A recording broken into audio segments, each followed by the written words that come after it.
Sleepless nights. Commissioners, you get 1 month to like play nicely, and then you gotta get into it. So, it's always difficult. Time of the year. I do. Yeah, I get it. And actually, I'm going to start with my chair of the Association of Evidence for Cats first. I haven't actually spoken to you as a group, so it's nice to see everybody. Thank you, and I hope everybody plays nicely with each other and focuses on issues rather than in politics. That would be lovely. I got a couple, just being the spokesperson for the other associations. There was no major squawking. A couple questions that I do have that if I can ask the chair through the staff.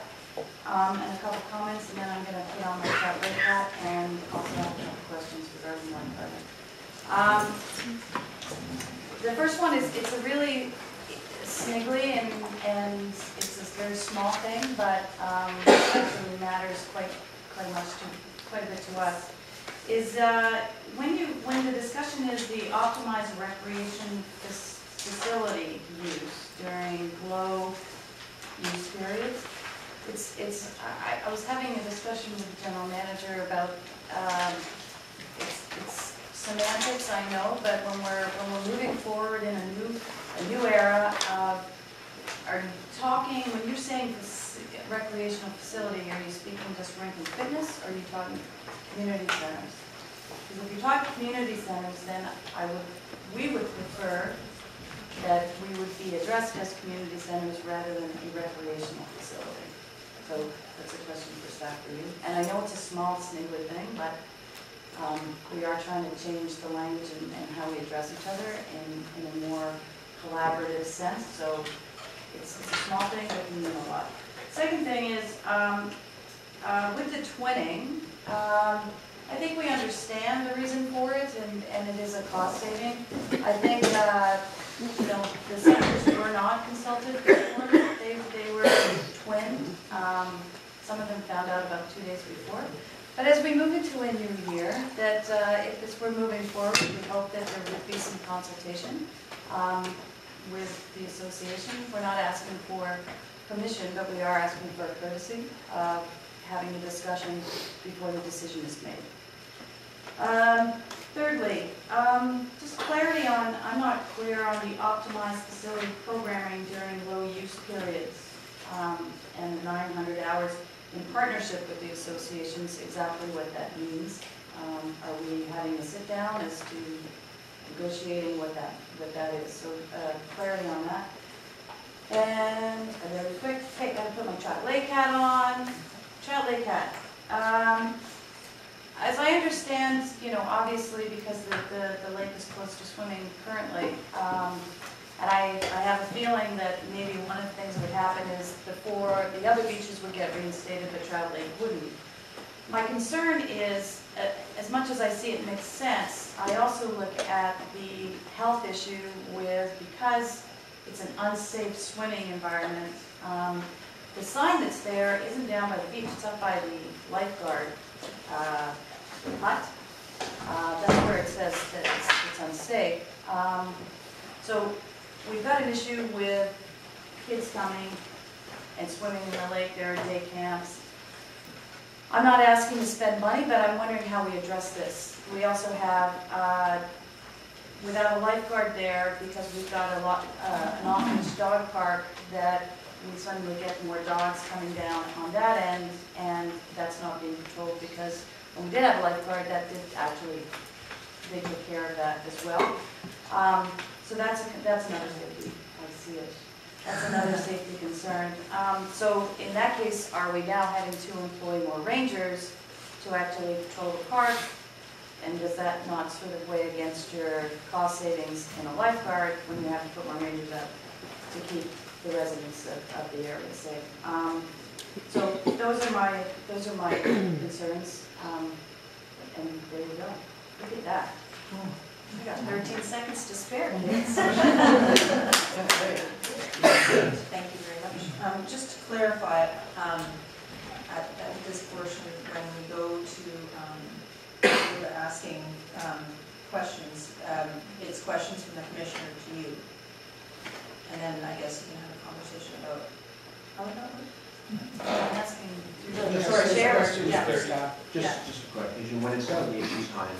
your 5 minutes to make your presentation. If you have some issues you'd like to follow up on, you can table those and staff will follow you. But it's not a time to have questions back to staff. There's staff question period, and then that's your time for it's into the board. Okay. But we certainly can. We can have a chat. Yes. Yeah. Actually, Mr. Jasper asking quite a number of my questions, but there was just a few points that you didn't quite get them all, but you did well. Kate? Well, No, Mary Sutherland. yes, that would be. Hi, guys. You can, you have to put the light on. I can actually talk without a microphone. I'm partly here in case Kate couldn't make it, because as you know, the APG sends somebody to watch what you do every week, and this was my week. So I don't have a lot to say on this, but I do want to, I do want to repeat, I won't repeat it, but Ian Robertson made some really important points.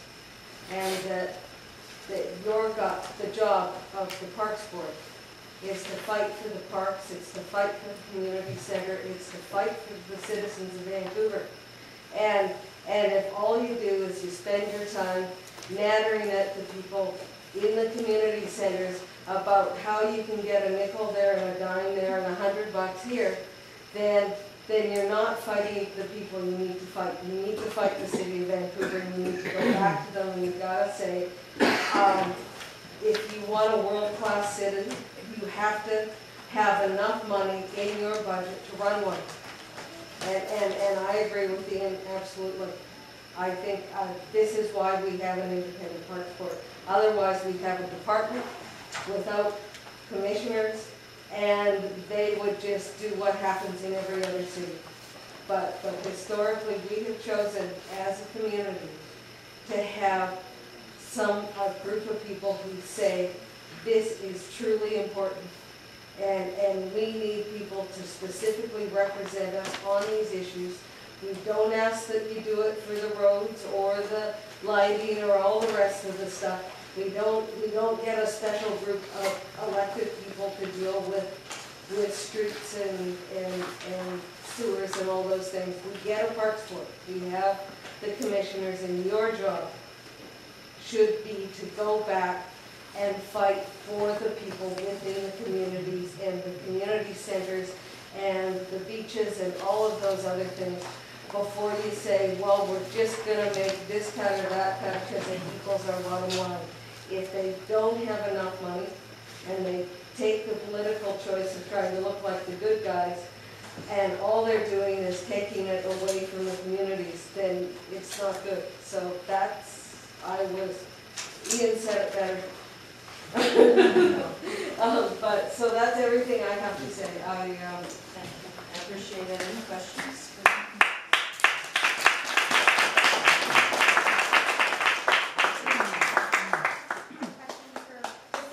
For both Kate and him, so it doesn't matter who answers it first, but I'm just wondering what, if anything, can the board do to improve our relationship with the Community Center Association?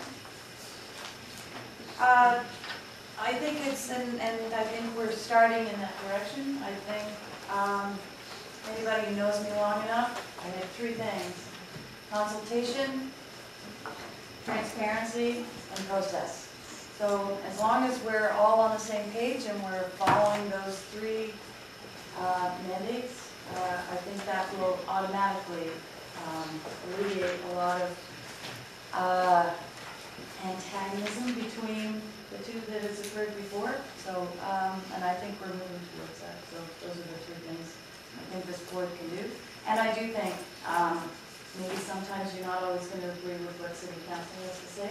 And I hope that you will fight for and you will listen to your community center, your liaisons, and everyone you represent in the park. well, yes, we can. Consultation is important. A lot of the stuff that has been happening is we're not.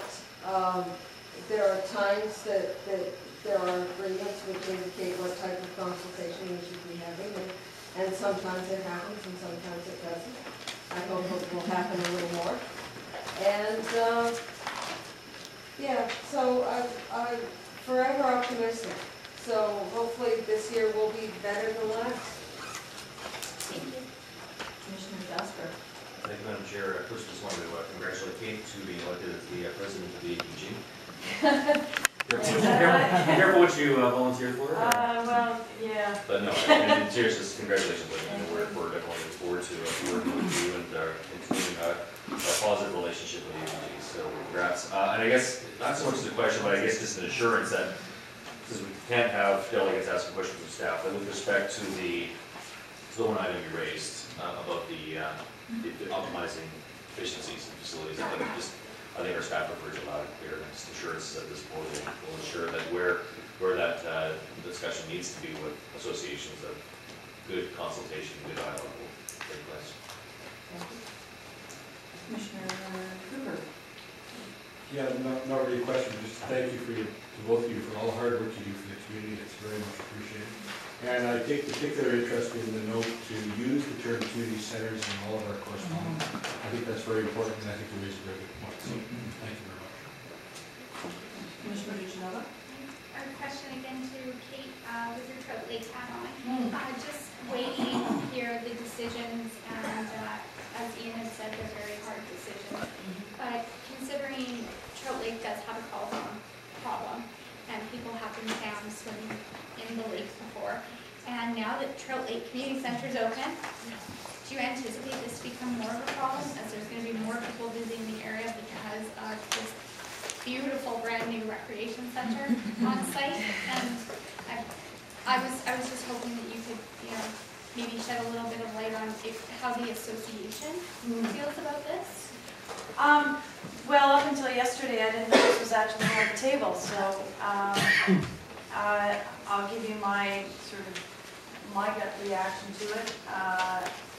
I have concern. I understand probably the rationale behind it, but I think the ramifications of the decision will probably outweigh the cost savings. So do I think that we have a spectacular new community center that we're hoping to offer more programming and draw more people in? Yes. So do I think if we have, unfortunately we had a nice hot summer as opposed to last year, that more people will be coming down? I do. There were still people that came down to the beach last year because it is, we're on the east side for a lot of inner city families. This is a beach. This is the only beach that they will get to.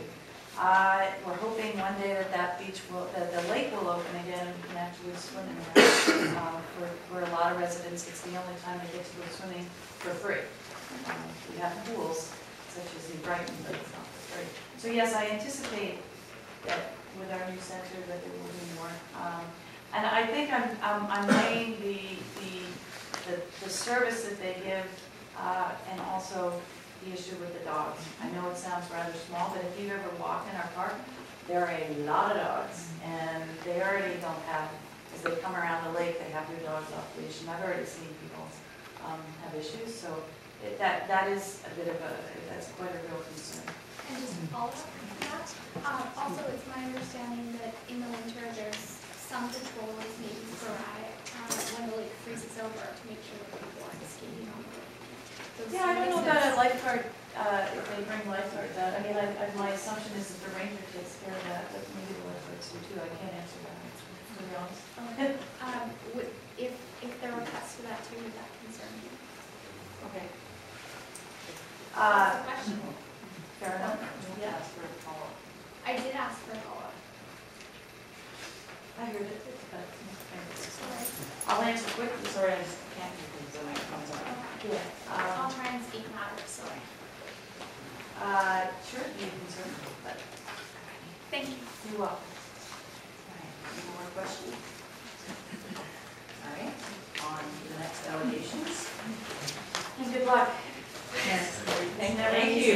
No, it's not. It's very stressful. It is, I know. Michael Parks and Cameron Pearson, a lifeguard. As a Vancouver sewer worker, don't be surprised if Trout Lake isn't a whole lot cleaner this year for the amount of money we did for sewer separation in the Trout Lake community. Thank you. Thank you.